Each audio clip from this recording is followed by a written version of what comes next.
E aqui eu vou começar com algumas regras de como pluralizar palavras em espanhol.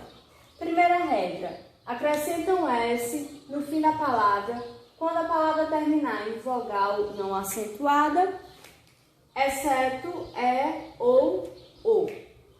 Eu acrescento S quando a palavra terminar em vogal não acentuada, exceto é ou o. Exemplo, el periódico, o jornal.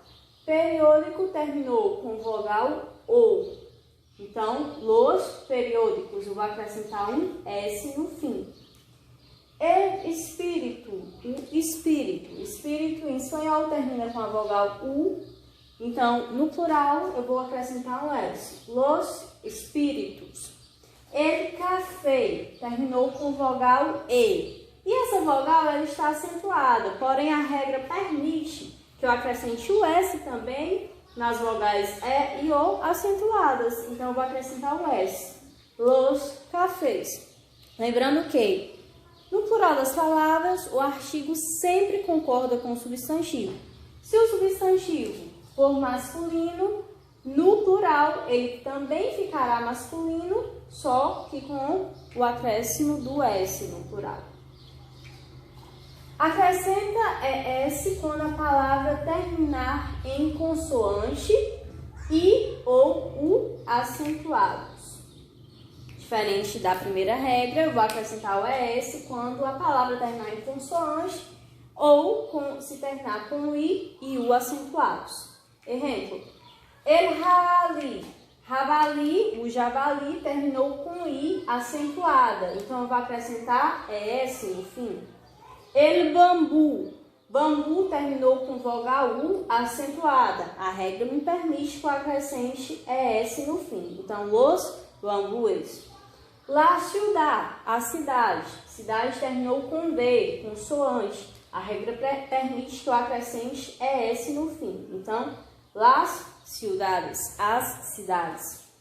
El professor terminou com consoante R. A regra permite que eu acrescente ES. El professor, los professores.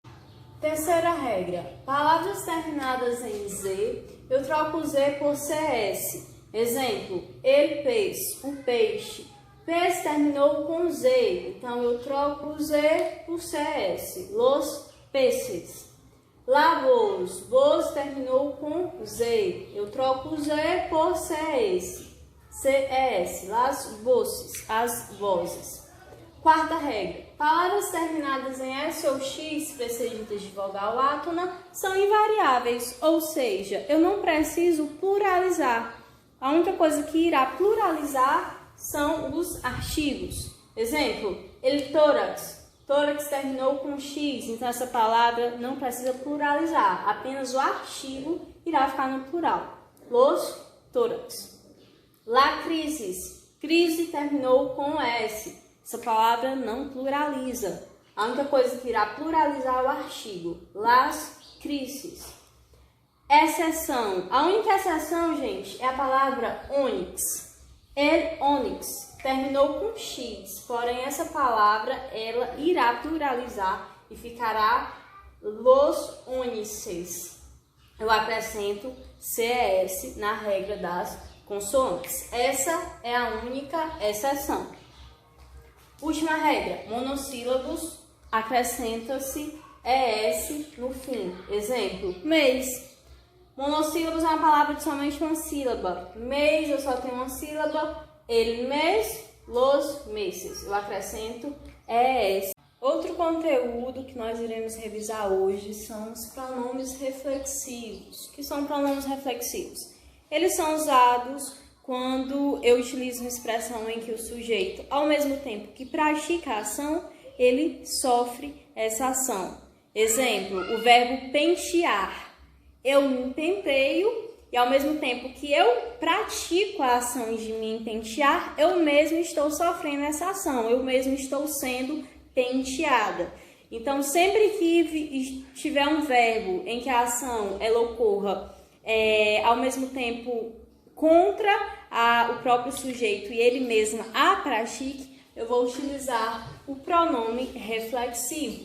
Aqui estão alguns exemplos de pronomes reflexivos. Em primeira pessoa, yo, me, tu, os, te, ella, usted, se. Nosotros, nosotras, nos, vosotros, vosotras, os, ellos, ellas, ustedes, se. Igual a terceira pessoa do singular. Exemplos. Me miro en el espejo. Eu me olho no espelho. Me, referente à primeira pessoa do singular. Eu me olho.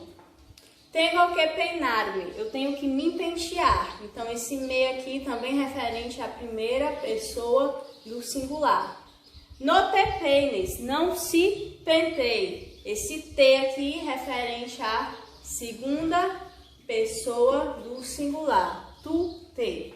Ella se va a peinar. Se referente a ella, terceira pessoa do singular. Quando é que eu vou utilizar esses pronomes reflexivos? Eu tenho sim algumas regras para esse uso. Primeira, antes de um verbo. Segunda, diante do imperativo, nas formas negativa ou afirmativa. Antes de perífrases verbais ou de trás de infinitivo. Diante de um verbo, exemplo em relação a isso. Me miro. Aqui eu tenho o verbo olhar. Me olho no espelho. Verbo olhar, verbo mirar. Então, o me antes. Me, pronome reflexivo. Diante da forma imperativa. Um verbo imperativo é quando eu te dou uma ordem. Então, o exemplo aqui é no te peines. Não se penteie. Peines é um verbo na forma imperativa, estou dando uma ordem na forma negativa. Eu estou dizendo não se penteie. Então, aqui eu tenho o pronome reflexivo e o verbo imperativo na forma negativa. Se fosse na forma afirmativa, eu não teria um no, eu teria só se penteie, te peines. Então, ok. Antes de perífrases verbais ou atrás de infinitivo. Uma frase com perífrase verbal. Ella se va a peinar. Va a é uma perífrase verbal. Indica a ação do verbo ir. Então, são duas palavrinhas com valor de uma. Então, é uma perífrase verbal. Ella se va a peinar. Se aqui é o nosso pronome reflexivo. E de trás de infinitivo. O que é um verbo de infinitivo? Um verbo que termina em AR, ER ou IR. Exemplo, essa frase. Tenho que peinar-me. Aqui eu tenho o verbo pentear, peinar, terminado em AR, infinitivo. Logo após esse verbo eu utilizo o pronome reflexivo me, referente à primeira pessoa do singular. Então, tenho que peinar, verbo terminado em AR, infinitivo, e logo em seguida um me junto. Esse exemplo aqui nós encontramos muito em espanhol. Verbos terminados no infinitivo e com o pronome reflexivo junto ao verbo.